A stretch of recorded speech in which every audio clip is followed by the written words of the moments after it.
Welcome to Dialogues from the President's Corner. I'm your host, Rosemary Pliven, along with Dr. Lawrence Sauter, president of Greensboro College. Lights, camera, action. A growing number of stars are graduating from, you guessed it, Greensboro College. And our guest today is proof. We have actor Donald Watkins. We also have Professor Joe Hall.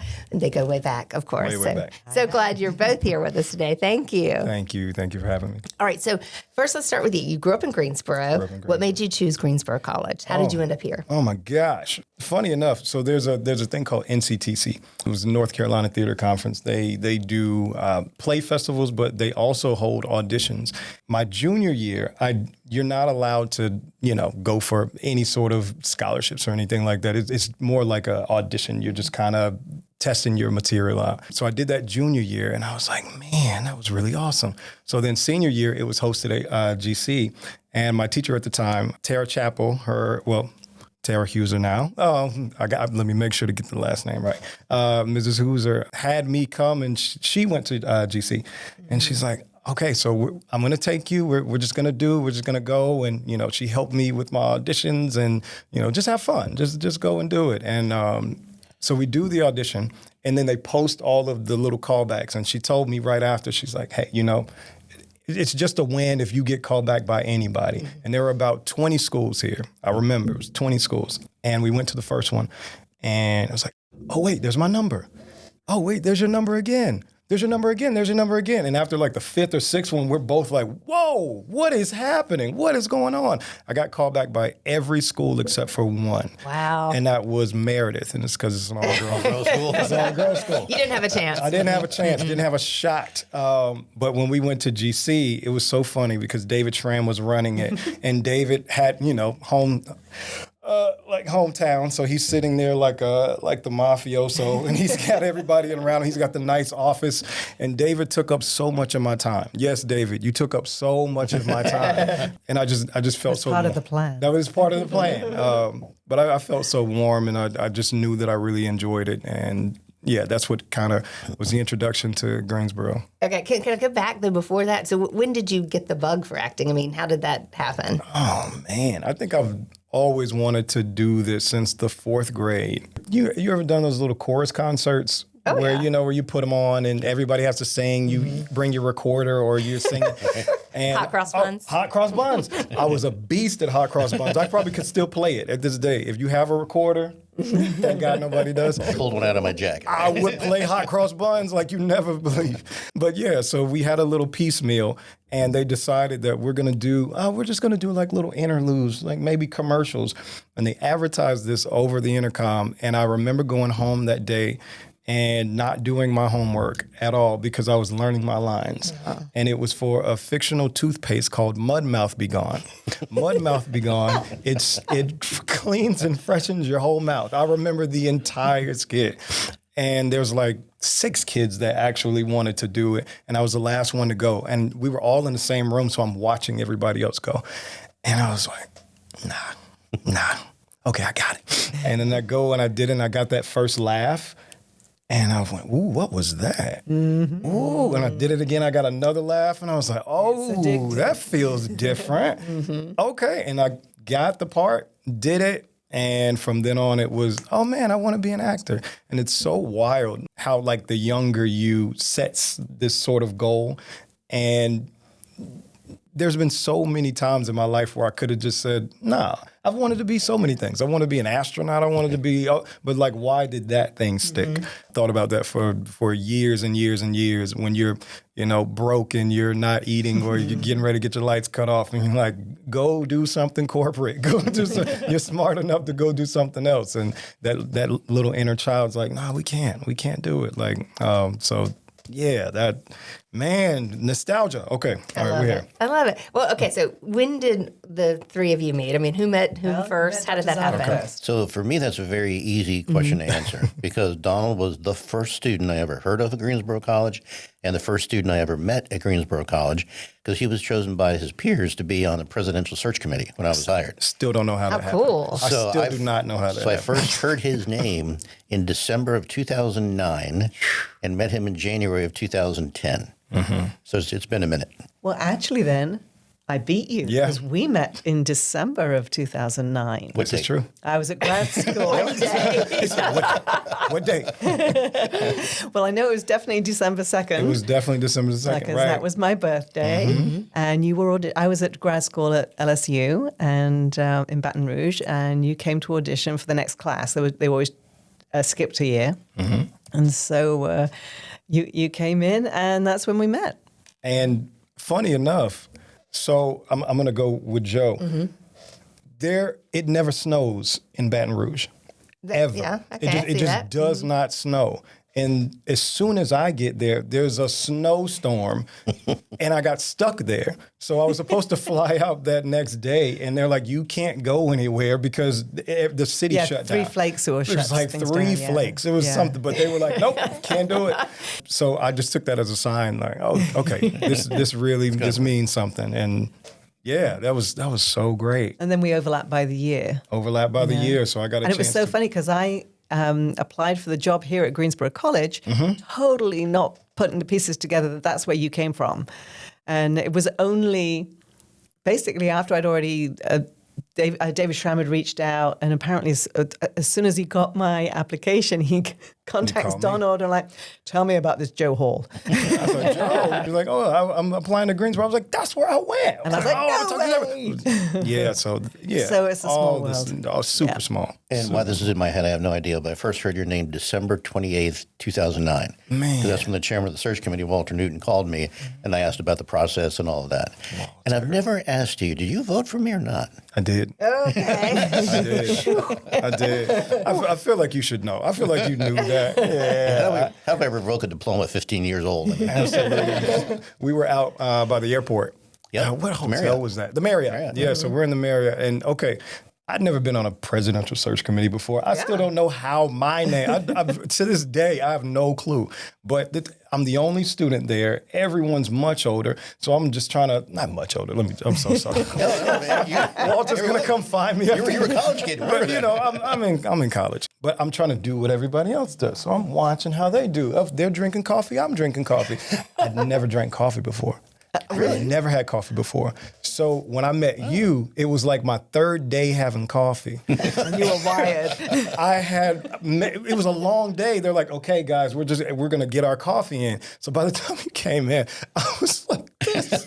I don't think I blinked for like 2 hours. But I remember how personable you were. And I remember asking you questions like, how with the students and things like that. And you were just so honest. And you can't, my family says you can't fake the funk and you can't fake genuine. And that's what you've always been. And this isn't scripted. This is just, I had to just work how that it into my is. stuff. somehow. But it I'm gonna is. clip that part. And no shade to anybody else that came in, but it wasn't like that all the whole way. So I'm a person who goes off a feeling a lot, and I'm like, I like this guy. I appreciate you sharing this that. guy. I like that. So then when you came to campus, I remember we actually have a photo.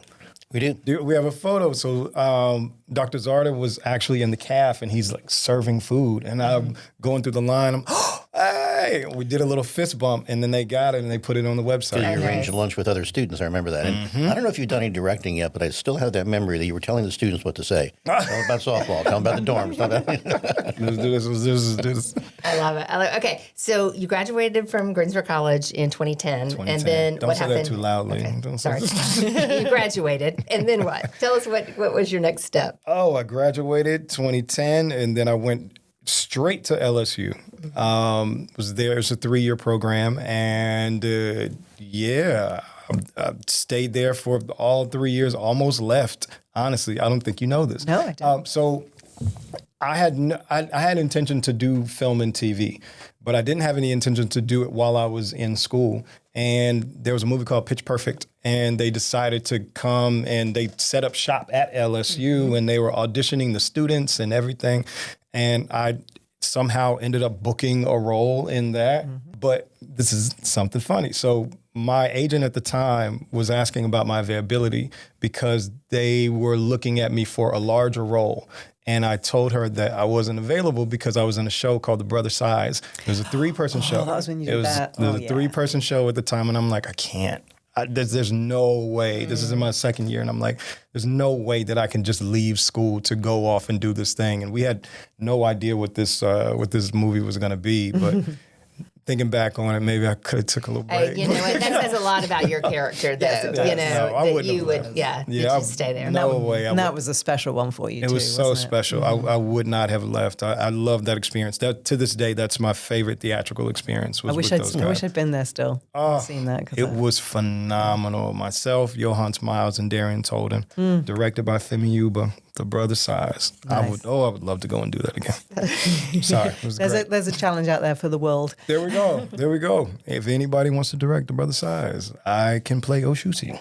Well, speaking of some of your roles, talk about some of the roles that you've had over the years. Ooh. And what you're doing now. Let's see. You made me think really deeply when you were in Roots.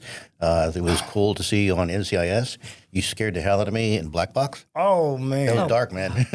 Black Box scares me, period. Black Box. That was phenomenal. If you haven't seen Black Box, please see it. I don't want to spoil too much, but Felicia Rashad is amazing. Is amazing. Mamadou Athie. It's Charmaine Bingwa, directed by Emmanuel Osi Kufor. It was just very special, very, very special. I did a Popeyes commercial. I was a statue. you were. That's the thing. It's so funny because no matter what I do to this day, there's family members. I can win 3 Oscars and they'll still bring up, you remember when you were that Tin Man in the Popeyes commercial? It does not matter. They bring it up all the time. But yeah, I've gotten an opportunity to work with some of the best people in the business and just continue to do that. I got a chance to lead a movie, which is probably to this day my favorite film that I've done.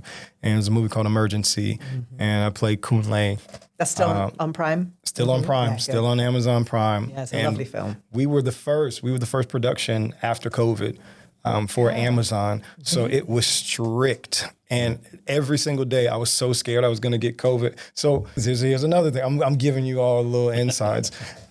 We're sitting there and then they give you your schedule and they're breaking down the day out of days. And everybody else had some time off. And I looked at my day out of days and it was blank. It didn't even say 0. So I knew, oh, shoot, I have 0 that I can't get sick at all or else. And at that time, I'm thinking, if I get sick, they're going to replace me with somebody. So I was inside. I was not, I had my mask on. I was, Lysol wipes and Clorox and everything. And I did what I needed to do. Phenomenal film, phenomenal cast. I love that role. Then I got a chance to work with Barry Jenkins and doing the Underground Railroad, and I'm currently doing All the Sinners Bleed and Free State of Jones. Free State of Jones, working with Matthew and Gugu and Mahershala. Finally got a chance to do a little rom-com.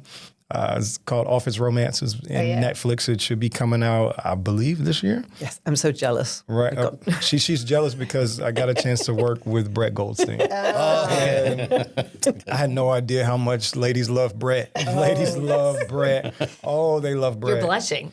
Right. I don't know. Pick it up. She's blushing so much. I blushed. He's very handsome. He's very fit. He smells good.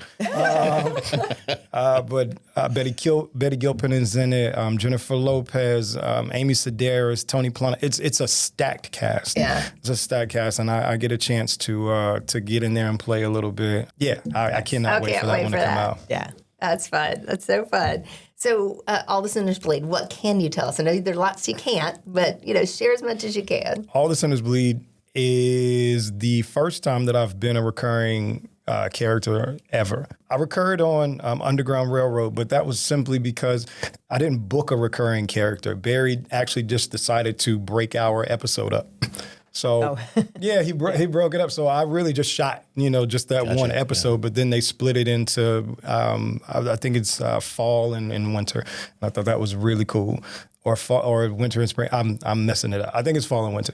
But yeah, so this was my first one where I get a chance to really live with a character for an extended period of time, and we're still doing that. I'll be doing that for the next few months, several months. It's produced by Amblin and Higher Ground, which is Steven Spielberg and Michelle and Barack Obama. It is showrun, directed, and written by Joe Robert Cole, who is a phenomenal human. Did Black Panther with Ryan Coogler. It was a crazy, crazy cast, a really crazy cast. I'm in it. Chopway, you have Nicole Bahari, Daniel Ezra, Murray Bartlett. Andrea Cortez. It just goes down, and I'm just in awe of those guys every single time. Well, Donald Watkins is in it. Yeah. Yes.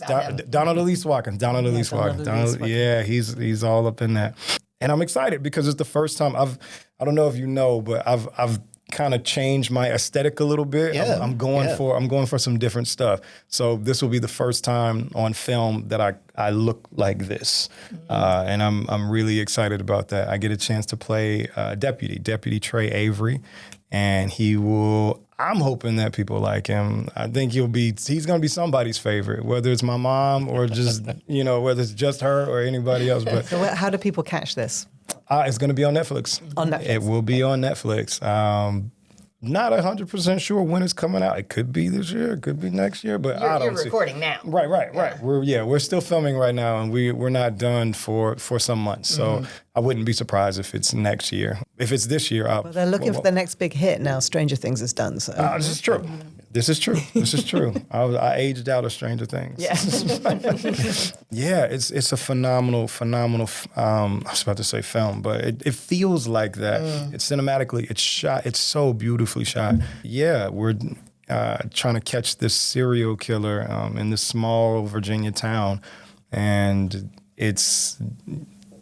There we Based go. off the book. Based off the book. Based off the book by S.A. Cosby, and he's just so good. I haven't met him yet, but when I do, I'm shaking his hand hard. I might give him one of those hugs that I gave around before we started rolling. Love it. So, as you've moved through your career and done all these things, what do you remember from your time at Greensboro College that's really stuck with you, or that made a difference?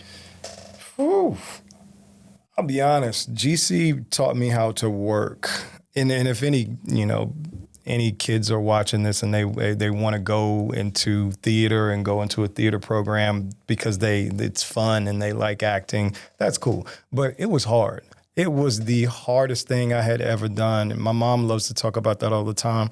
She's like, you never had a break. You were always tired. I was always, like, she would call and I'm like, I'm on my way. I got to go to rehearsal. So, I mean, like regular class schedule, Monday, Wednesday, Friday, I felt like I never had a chance to breathe. You're in class up from 8 a.m. and then maybe you get a little break at 5. Rehearsal starts at 6, and now you got to try to run, go eat some food, and rehearsal starts at 6. I just need you to know. We have eased off a bit. We now start at 6:30. At 6:30. Okay, well, 6:30. So either way, if you get out of class at 5:30 and it starts at 6:30, you get out 5-6. It's just you go put your stuff down, you run down to the caf, you laugh for about 5-10 minutes, and now if you get there at 6 or if you get there at 6:30, that's when rehearsal starts. So you need to be there 15 minutes early to warm up and to do everything. You can't just come in. That's when we start.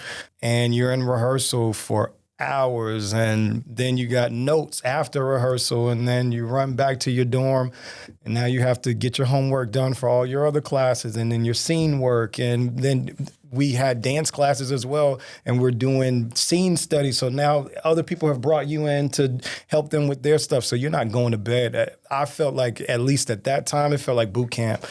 I don't think I was in the bed. For 4 years. Right, boot camp for 4 years. It was the craziest boot summer camp, but it was so fun. You didn't know you were getting like 4 or 5 hours of sleep because you look up and it's like 1 a.m. because you still want to have a social life. You still want to, it was, oh my gosh, I don't know how I did it. I really don't know how I did it. You were young. I was, young. I had so much energy. Oh my gosh. But it really taught me discipline. It taught me the respect for the craft. And I'll tell this story. My first year, I came from Southeast Guilford.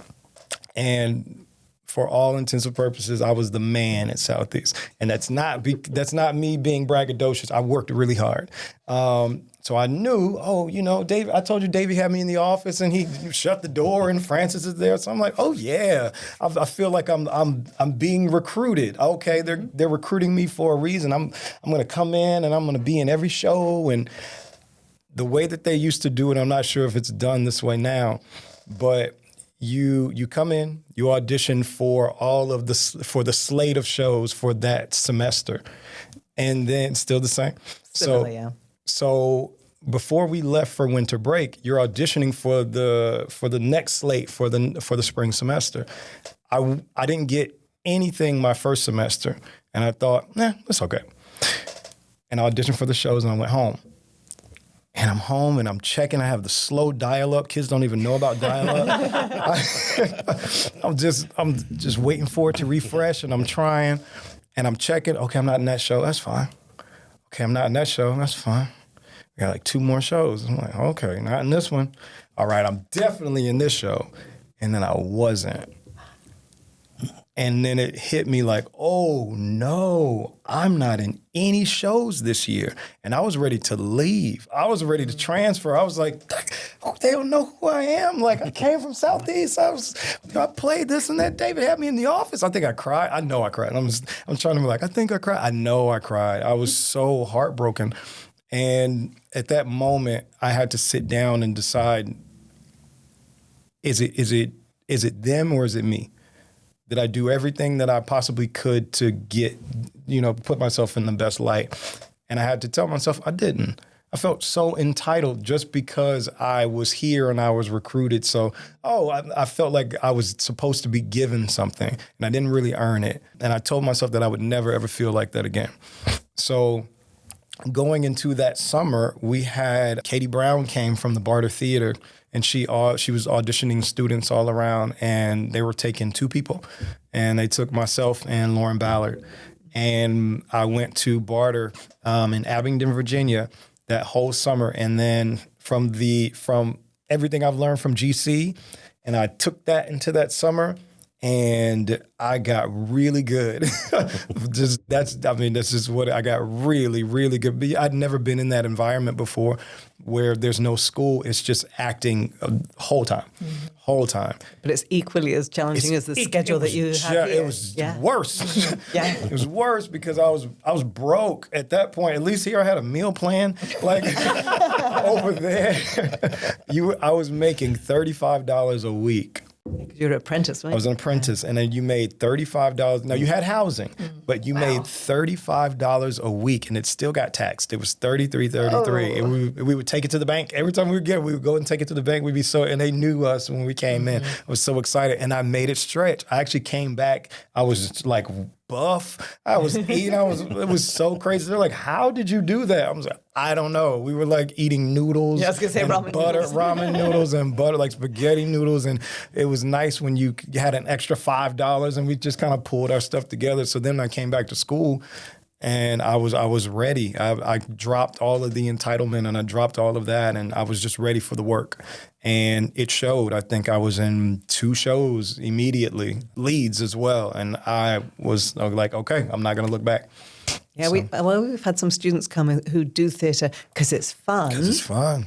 And then by the end of the first semester, they're like, I'm changing my major. Right. This is work. And I'm like, well, yeah, because we treat people, this is the first day of your professional career. Right, go. you're not being paid for it right now, but you are paying into the career, into the profession. Yep. And this is where the learning starts. And the only way to do it is to treat you like professionals. Mm-hmm. And it's not just acting. No. I thought I was just going to come in and be an actor. We're working in the scene shop. We're building sets. Yep, We're power doing, tools, yep. We're giving you a full everything. experience. Golly, Yeah. we did everything. So you could not pay me to go back. And that's not because of GC. You just couldn't pay me to go back to college. But it's an invaluable experience at the time because it's sort of really eye-opening and it shows you what you need to know. Even if you're not going to be working in the scene shop and doing the stuff, you have to know how these things work. Yep. Because it makes you a better person to work with as an actor. Exactly. You have more respect for everybody Such else respect. and understanding of how it all comes together. For the entire process and everybody's job.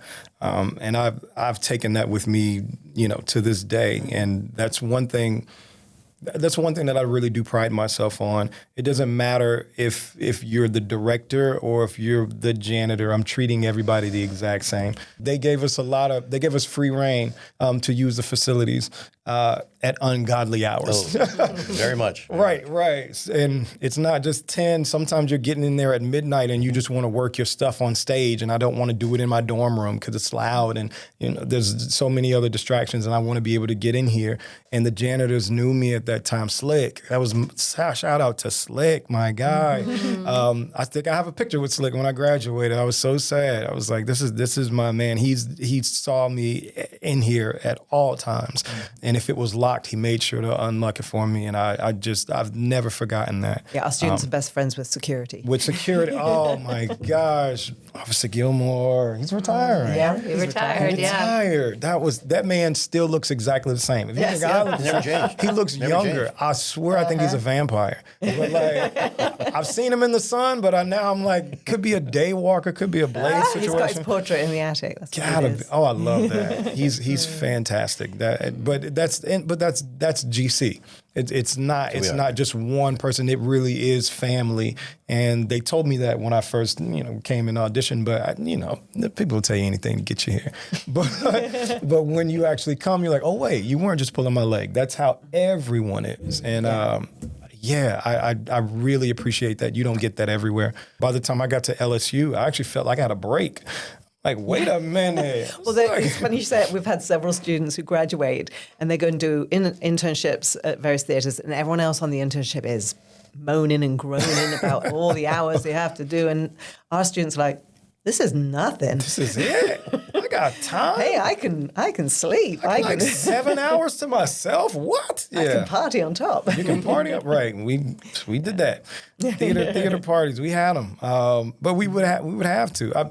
It's so funny because all my friends will talk about it, and my friends that weren't in the theater department, they're downtown all the time at the Inn Club. I probably went to the Inn Club twice. I don't think it's there anymore, but Green Street Inn Club, I maybe went twice in my entire 4 years, but we didn't have any time. We just never had the time. So if you wanted to hang out, you're hanging out with your cohorts all the time. And, for good or for bad, that's just what it is. You just get sick of seeing everybody, and you're all living on the same hall, and then you're in rehearsals together. It's all the good as well as the bad parts of being family. Right. Oh, gosh. Exactly. But still to this day, every time I see those guys, and I don't get to see everyone the way that I would love to, but they're very dear to me, and I love them all. Love them all. We put in the time, you put in the work, you put in the heart for sure. Do you feel like you've made it? Is that even a thing? I think two things can be coexist at once. Statistically, yes, and I'll just go with that because majority of actors that say that they want to do film and TV will never get to where I am at this point. That's just statistics. Sucks about it, but that's just how it goes. I've gotten a chance. I've been very blessed to work with some of the best people in the industry and continue on to do that, and not just on the acting side, but behind the camera. And that's just not always the case for actors. Now, in that sense, yes, I've made it in that regard, but I still know how much I have left and what I can do, and I still have all of my goals are still on the wall. So I haven't made it to the point where, like, my mom still works, so no. I would be amiss to say that no, I haven't made it yet, because all of my friends can go and see me on several different streaming platforms, and they can quote my stuff and go and do. So to them, just like, oh, I would kill to have that, and I'm very appreciative of that. But I know that I'm still looking at a career ahead of me. So when it's all done, and you don't want. So you should at your age. right. I'm still very young, but you don't want to start believing your own hype like that, and it never stopped. The work never stops. The work never stops. And now you're obviously more people, right? And so it's that contact thing is true. Having the contacts is super important, but your work ethic is the thing that's going to make people want to work with you again. Yep. being easy to work with, not a pushover, still challenging the work and everything, but doing the job. Right. And don't be a diva. You don't have time for that. And which, you don't suffer from that, thank goodness. Right. You learned that in your first year here. Don't do that. They got it out of me so fast. But we always said if you can pay your bills and put food on your table with the money you're earning as an actor, you are a success. There we go. That's what we've always said. And it would be nice to have some money away for retirement as well, but it's a tricky business. So many people do this. They might get a break at something big, and then they're still temping between gigs because. Which I did. You did for the longest time. Which I did. I need everybody to know I did that. There have been many times when I thought, all right, I'm done. I did it. I made enough to qualify for health insurance. I have all of these things. And then there's a strike that happens. And then there's a pandemic that happens. And then there's, you just don't book for it 6 months. And it's such a difficult business because, in just about every other job, if you do A and B, then you're going to get C. That's just how it goes. But here, you can do A and B, and C never comes. And you could do A and B better than anybody else, and it still never comes. Some of the best actors that I know never got that break. Mm-hmm. And I say this all the time when I go out to LA or New York, and I see a lot of people that still kind of have a little bit of what I had in me, that sort of entitlement. And I'm like, you guys don't know how hard some people are working that aren't here, how they wish that they could have this audition, how they wish that, and you don't take anything for granted. And to this day, I will not. I've been very blessed to move up in the ranks when it comes to agencies as well.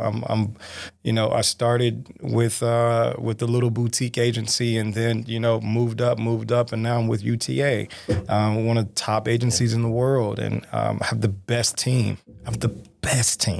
I'll never go against that, and it's just a big blessing. So these are the words that keep coming out. Blessing. It's a blessing. You appreciate what you've got. Yes. And your work ethic matches it, and so that's.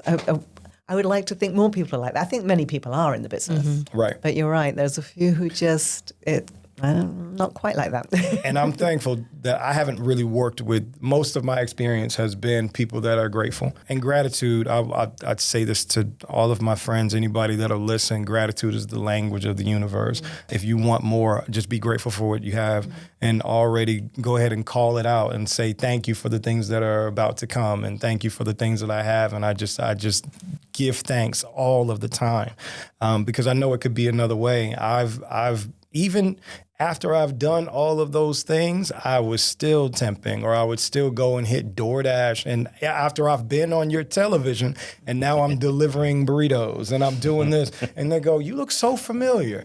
And I was like, trying to wear a hat and glasses. I'm like, wait, nothing to be ashamed of. No, it's nothing to be ashamed of. But you have that in you where it's like, I shouldn't be here right now. Come on, man. And you just want but more. You're doing what you have and to you do what time. you got to do just to keep going. The other thing I always get from you is how generous you are with other people. I know when you ever intermingle with our students, you give your time and your advice, and they just it's like bees around honey. They'll your being on campus means a lot to us. Really. It does. I come back every chance that I get. I just wouldn't be who I am without this place. And I think about it. If I would have went to UNCG, or if I would have went to T or Shaw or any other place that I was on my list. Done at Meredith, you've been a whole different person. If I went to if they would have accepted me to Meredith, we would be doing it right. Who knows? Have to be the whole movie about it. But I just wouldn't be who I am without this place. When I was here, we didn't have anyone like me that graduated from the department that had been in film and TV like that. I guess we had Kushram Hoxha, but but so Kush would come, but it wasn't like he wasn't as visible as he was like a myth. Like you would just hear. I met him once. That's the thing, you hear about Kush once, and then you see, oh man, he's doing this stuff. So I always wanted to be visible, and I knew that once I get to where I want to be, I don't want to be, and not because, Kush this isn't his hometown. Like, this is my hometown. I really want to be able to be visible and give people that sort of hope and let them know it is possible. You don't have to go to Tisch or Juilliard or USC, and that's not the only pathway. You can do it from here and get great actor training. And this was to this day, I'll say, one of the best schools for acting in the country. I had some of the best professors around, and they did not let up. And I should have said this earlier, but I also would not be where I am without, I hope he sees this at some point, TJ Ferguson. So when I came here, there were 2 black students in the department, and it was TJ and Patrice Foster, TJ Ferguson. And we came in, and it was 4 of us. So now we're like, oh, man, we taking over. Like, we have so many. And TJ took me under his wing. And now I'm thinking about how annoying I was. And the kids used the word cringe. I was so cringe. And TJ just put up with me all of the time. And I gravitated towards him, and he really took me under his wing. And I would just tag along with him places. And is upstairs in the library. He's looking for things for ERDA. And ERDA is like the graduate school audition, so the unified grad school. And I was like, what are you doing? Voice probably way higher. It's like, what you doing, man? And he's like, oh, I'm looking for grad schools. I'm doing this. I was like, I knew nothing about graduate school. I knew that my aunt went, but that was for social work. I knew nothing about it for theater. And he told me, he's like, yeah, you can go to graduate school and they'll pay you to go to school. And once again, I'm like, pay you to go to school? Like, full tuition? He's like, yeah, but then you get money on top. And I'm like, money on top? And he's from Virginia and showed me, that was the first one. He's like, yeah, Virginia, they give you like $18,000 a year. And I was like, $18,000 a year plus full tuition? He's like, yeah. I was like, I'm going to grad school. I made that decision that day. That's how impressionable I was. I'm going to grad. This is what year were you then? That was my first year. That was first year. Wow. 06. Don't say that too loud either. Well, hard work, humility, gratitude, generosity. I mean, I think this is what has made you successful, made you who you are. One kind of last piece of advice or something you'd like to leave folks with? You just can't quit. If that's what you want to do, if you believe it in your heart of hearts, you just cannot quit. It doesn't matter what it looks like. The dream. They always say that it's not for everybody else to see the dream. The dream was given to you, so they're supposed to see the results. For me, it was knowing what I had, and I still see. I had this vision. It sounds so woo-woo, but I saw this when I was younger, and I knew what type of act. I was on stage, and I was fit, and I was holding an award, and everybody was clapping, and I was said, "What was that?" Oh man. And that has always just kind of stuck with me. And it's wild because now I'm starting to resemble that person. And I'm like, okay, we're getting closer. And the world is going to test you. It will always test you because, it demands that of you. If you really want it, it's almost the analogy of Anthony McMurray would just use this where you, back in I'm showing my age again, but I graduated in 06, so, so sorry, guys. But they used to have these, like, cars in the mall, and you could win the car, but you got to put your hand on the car, and then the last person there, you win the car. And he's like, you just got to keep your hand on the car. Mm-hmm. At some point, somebody's going to go pee. Somebody's going to say, this isn't worth it. Somebody's going to, stomach starts rumbling. They get out of there. And you keep your hand on the car. And I have kept my hand on the car, and I've kept my eyes on the prize. And I know that I have so much more to give in this industry. And then to be able to give back at some point, when I feel like I have truly made it, I will hit up Dr. Zarda and say, what's up with commencement? Because we've begun that conversation. Right. I need to do that. I see these markers in my mind. But it's just, if you believe it, and if you really feel like in your heart of hearts, this is what you're meant to do, and not just acting, it's anything, whatever that passion is, whatever that drive is, then, say that it's possible and don't let anybody turn you around. Donald, Appreciate you spending some time with us today. Absolutely. Office Romance this year Yes, on Netflix, right? yes. And next year, All the Sinners Bleed. So follow him on Instagram. Call me Donald, your Call me handle. Donald. Yep, that's where you'll find him. And we just really appreciate you spending some time with us Thank you. giving your heart back to this place and showing it in all you do. Thank and how you. you live.